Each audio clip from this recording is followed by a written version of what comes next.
Olá, boa noite. Começa agora o Jornal do Senado.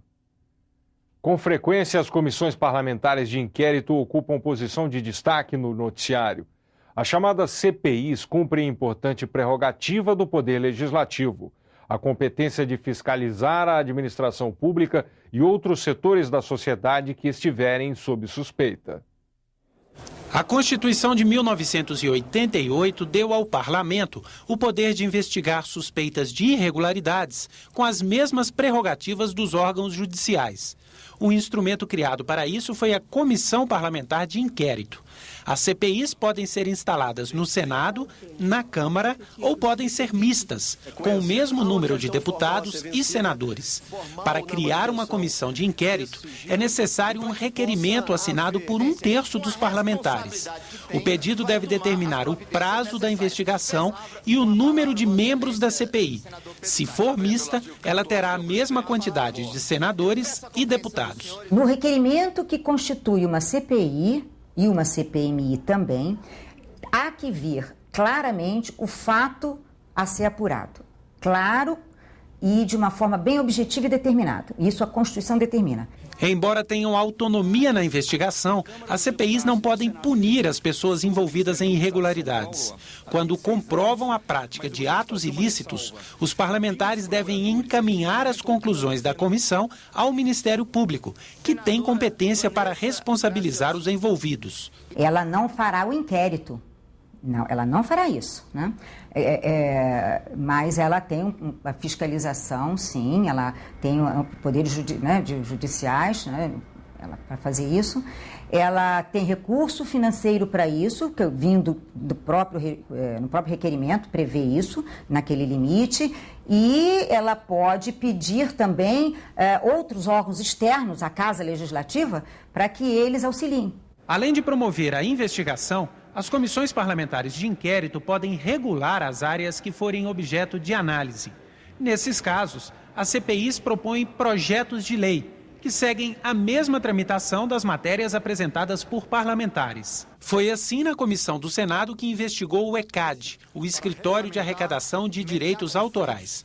A CPI foi instalada a partir do questionamento dos artistas sobre a atuação do escritório, que tem o monopólio da cobrança e distribuição dos direitos autorais.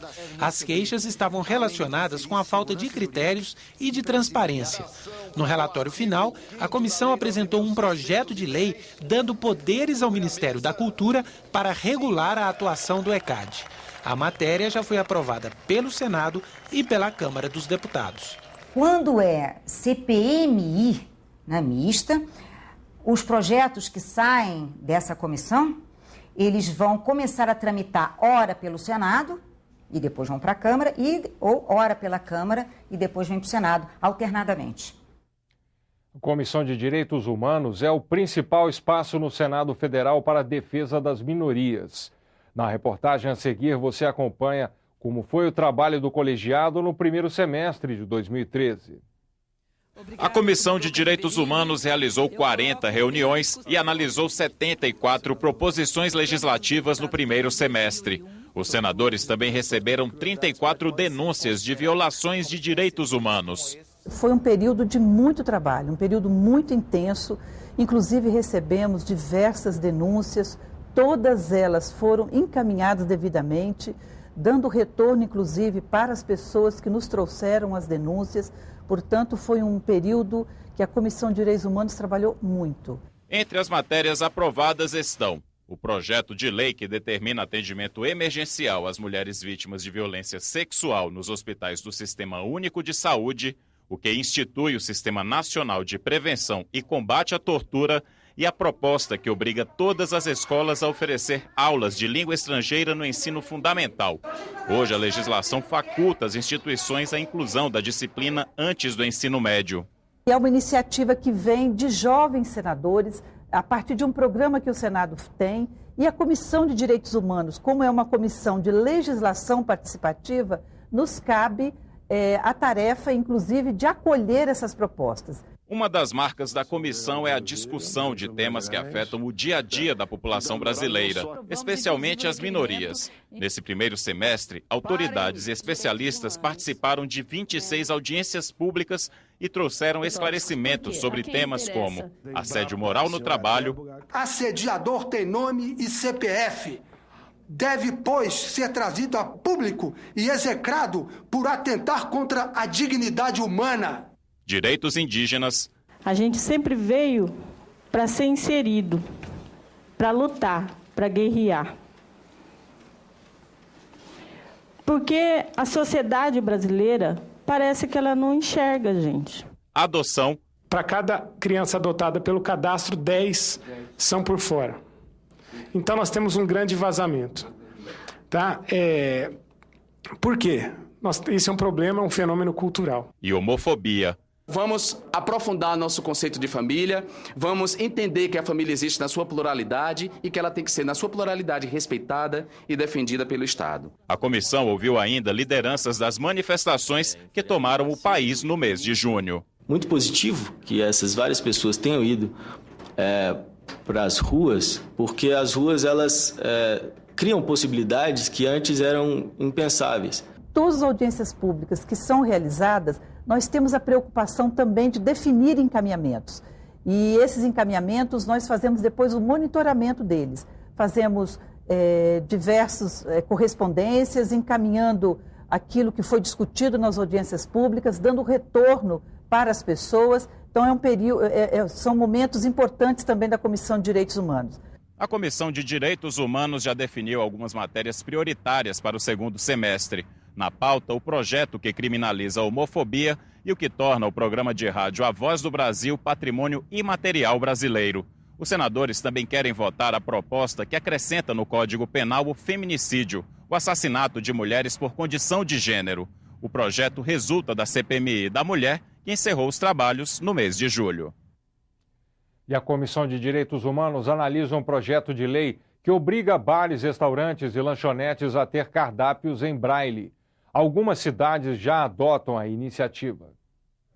Justino sempre gostou de fazer lanches fora de casa. Depois que ficou cego há 9 anos, percebeu as dificuldades que os deficientes visuais enfrentam nos bares e restaurantes. Às vezes do próprio garçom, do atendente, não querer ler todas as opções que estão no cardápio, porque às vezes são muitas, então ele não tem essa disposição. Então pode oferecer pouca coisa.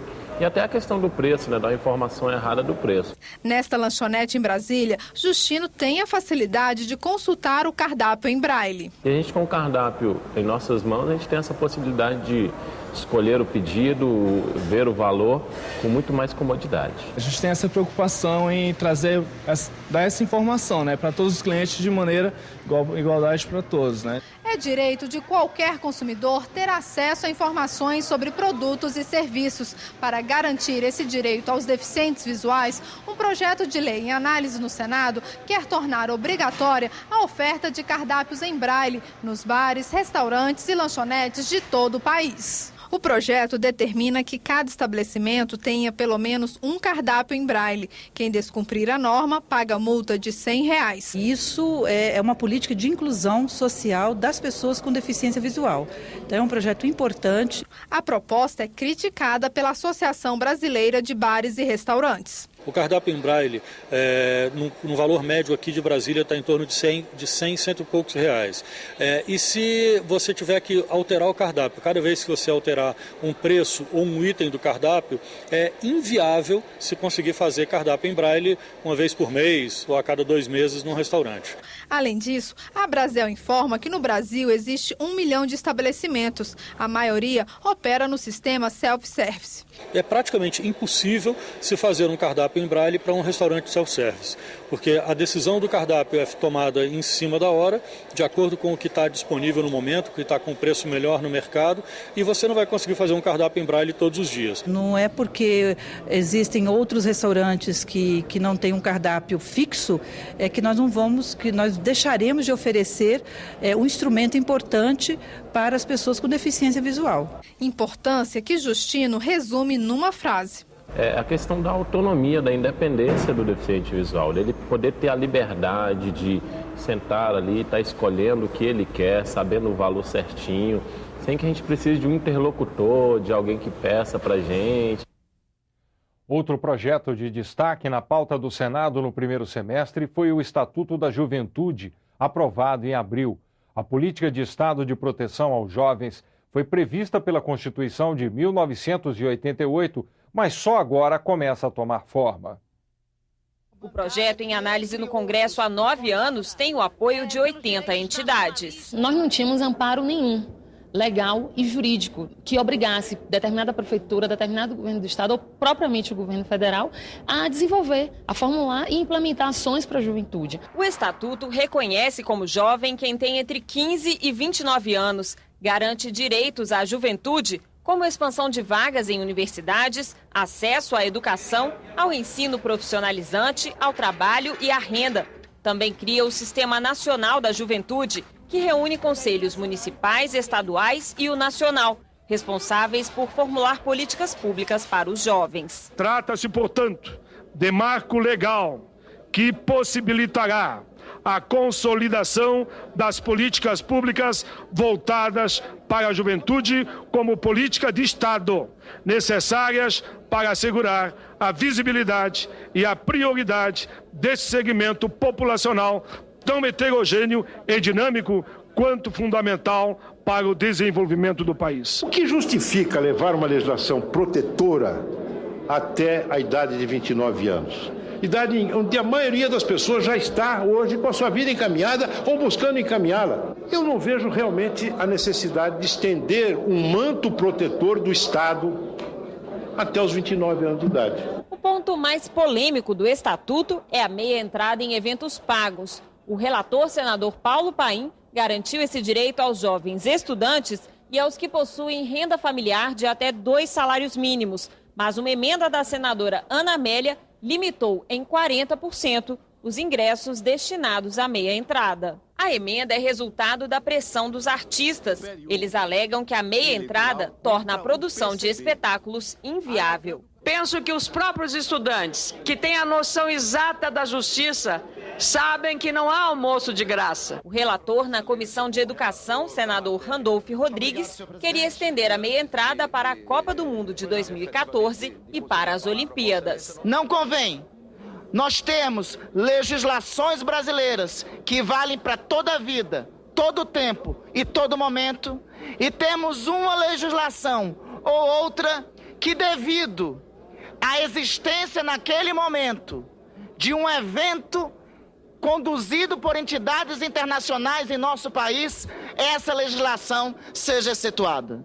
Me parece, senhor presidente, esse aspecto um claro assinte à nossa soberania. Como o Estatuto da Juventude foi modificado no Senado, o projeto volta à Câmara. Apesar das perdas, a presidente do Conselho Nacional da Juventude comemora a aprovação da proposta. A política de juventude agora não depende da vontade do governante, é uma obrigação do Estado. Veja a seguir o balanço dos trabalhos da Comissão de Infraestrutura no primeiro semestre e um projeto que atualiza a lei dos agrotóxicos.